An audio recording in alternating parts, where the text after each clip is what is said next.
on the train with $200. He couldn't see any harm in a friendly game of cards. What if the other men were strangers? And take Joe Collins. He's got a nice wife at home. But he met this girl at the bar, and she looked after the first couple of drinks.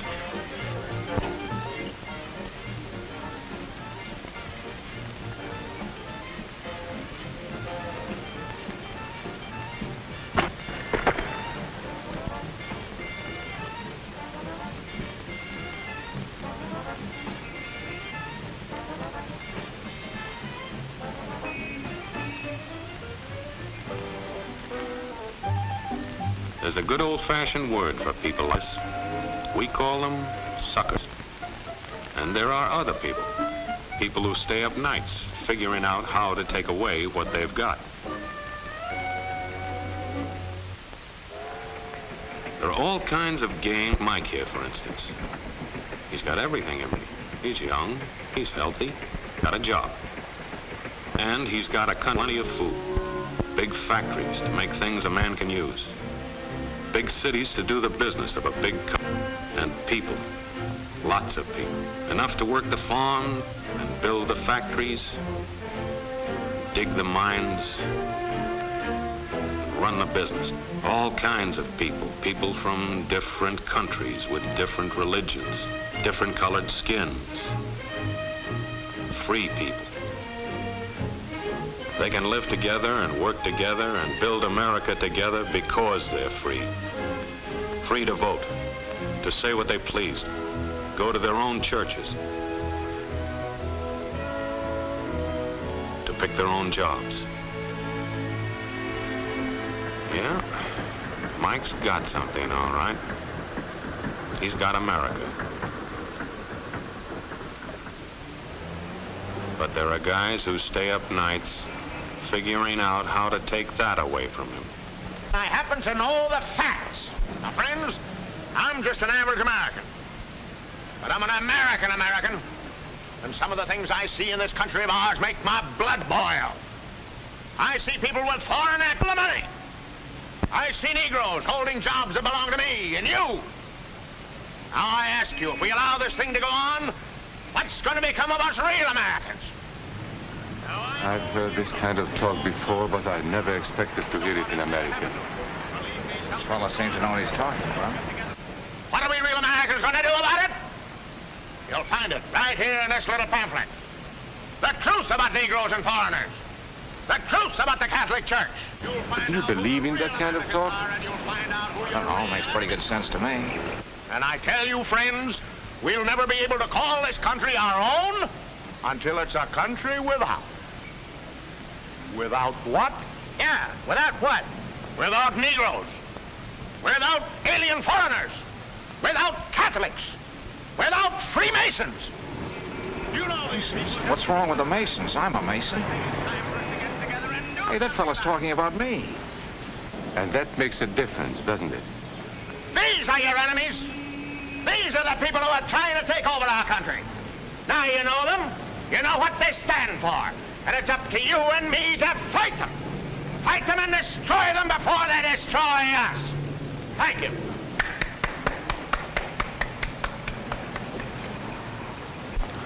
Before he said Masons, you were ready to agree with him. Well, yes, but he was talking about... What about those other people? But in this country, we have no other people. We are American people. What about you? You aren't American, are you?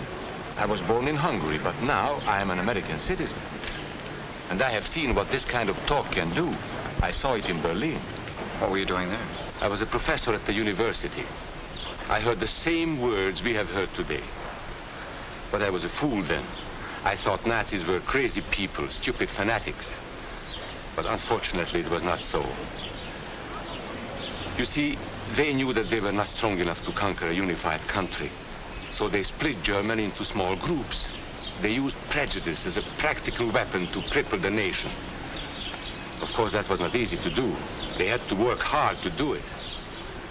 You see, we human beings are not born with prejudices. Always they are made for us. Made by someone who wants something. Remember that when you hear this kind of talk. Somebody's going to get something out of it, and it isn't going to be you. This is not classroom theory. I saw it happen. I saw it first in Berlin in 1932. 5 young men that I knew were standing in the crowd listening to the Nazi speaker.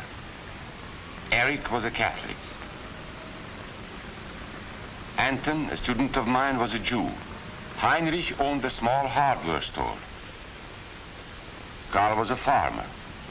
And Hans was an unemployed metal worker. To all Bavarian Germans, I say it is time you inherited the nation which rightfully belongs to you. To you alone belongs the glorious destiny of the greater Germany. The Nazi Party will provide land for the farmer, work for the worker, and profits for the small businessman. Who is getting these things now? The Jew. The Jew who has stolen our nation and our birthright. Who makes all the money and takes all our jobs? The Jew! He must be shunned. He must be ostracized. He must be eliminated. And the Catholics. We don't want our great nation run by a foreign church. We Germans will know what to do with these people when the time comes. They and their faith must be destroyed. Then there are the Freemasons. In Germany, we have no place for secret societies. There will be only one society, and that is the Nazi Party. There will be no secrecy about that in the new greater Germany. One by one, he attacked each minority and he split them off one from the other. These men were all fellow Germans when they came here today. Now they were split into rival groups, suspicious of each other, hating each other. They were being swindled, all of them. But the man who was really being fooled was Hans. He was pure German, according to Nazi standards. To him they promised everything, and he fell for it. That's how Hans became a Superman. They gave him a uniform and they pumped up his ego. He wasn't just a little fellow out of work anymore. He was a member of the master race. Hans and thousands of others like him, all playing a sucker's game. They gambled with other people's liberty, and of course they lost their own. A nation of suckers. Hitler needed these people. There was lots of work to be done. There were trade unions to be smashed, because unions were organized and might offer resistance. There were many political parties in Germany. These the Nazis destroyed. They were determined to smash every organization where people might band together and resist them. There were Jews to be beaten and killed. The Jews were not powerful, but they were a convenient excuse for all the nation's ills. And besides, a Nazi party member could not take over this man's store. Hundreds of Catholics were put in jail because the Catholic Church had strength and could resist the Nazi drive for power. They had split the nation into 100 pieces, and then one by one, they had destroyed the pieces. Over these broken pieces, the Nazis rode into power. One party, one nation, one religion.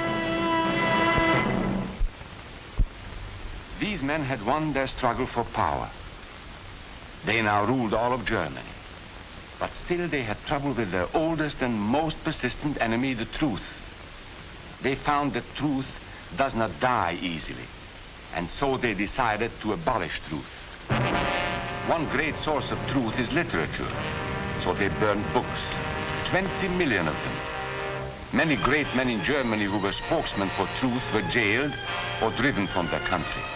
Teachers, writers, scientists. Education was discouraged. In 5 years, college attendance dropped 53%. It was forbidden to listen to a British radio program or read an American newspaper. In Nazi Germany, you had to get your information from Dr. Goebbels. He knew what was best for you. The church was one force in Germany still strong enough to proclaim the truth in public.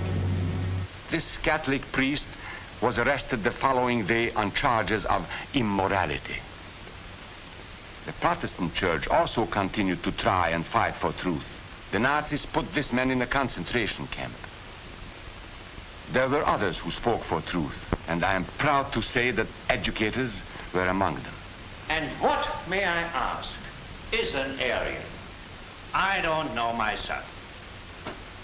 But let us see what our present so-called authorities have to say about it. They say he is tall,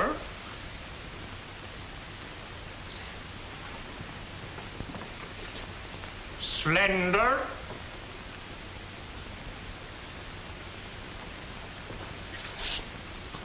blue-eyed, and blonde. There is no Aryan race. And more important, there is no master race. There are people who may find these ideas convenient, but science cannot support them. There is no scientific proof that there's any correlation between a man's racial characteristics and his native ability or character. In all racial groups, we find the same range of potentialities. We find idiots and geniuses. We find criminals and philanthropists. We must judge each man as an individual and not by the color of his skin or his eyes or by the length of his nose.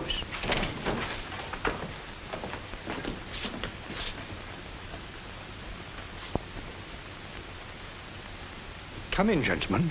It's comfortable. And remember that there is no master race. That is a scientific truth. Anyone who tells you otherwise is lying.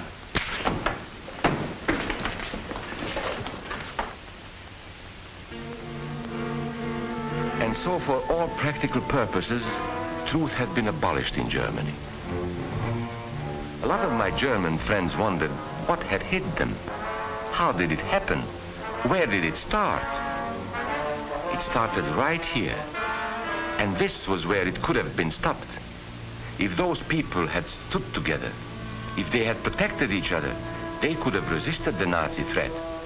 Together they would have been strong. But once they allowed themselves to be split apart, they were helpless. When that first minority lost out, everybody lost out. They made the mistake of gambling with other people's freedom. Now let's see how those bets paid off. Karl the farmer was gambling on a better life for himself.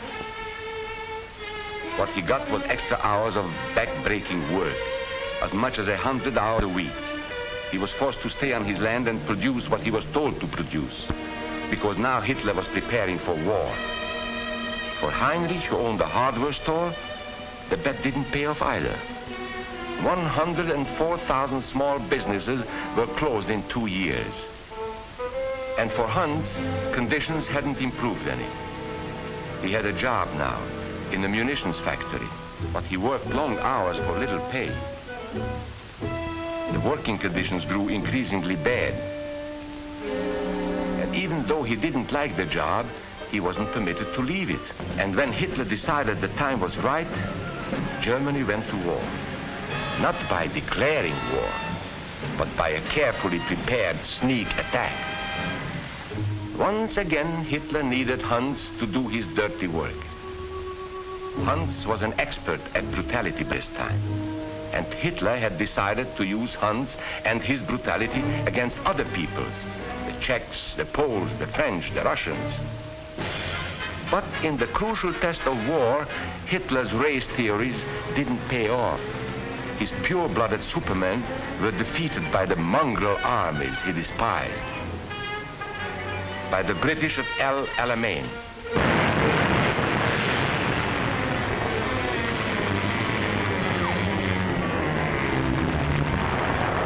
By the Russians at Stalingrad.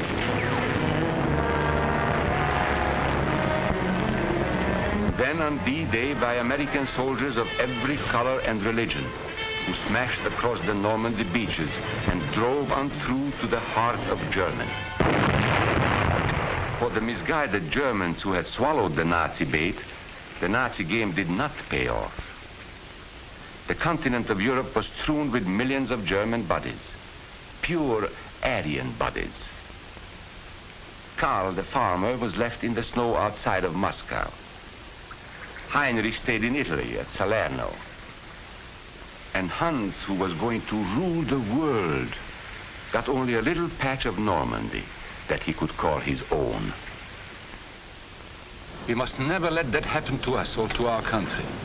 We must never let ourselves be divided by race or color or religion, because in this country we all belong to minority groups. I was born in Hungary. You are a Mason. These are minorities. And then you belong to other minority groups too. You are a farmer. You have blue eyes. You go to the Methodist Church. Your right to belong to these minorities is a precious thing. You have a right to be what you are and say what you think, because here we have personal freedom. We have liberty. And these are not just fancy words. This is a practical and priceless way of living. But we must work at it. We must guard everyone's liberty, or we can lose our own. If we allow any minority to lose its freedom by persecution or by prejudice, we are threatening our own freedom. And this is not simply an ideal. This is good, hard common sense. You see, here in America is not a question whether we tolerate minorities. America is minorities. And that means you and me.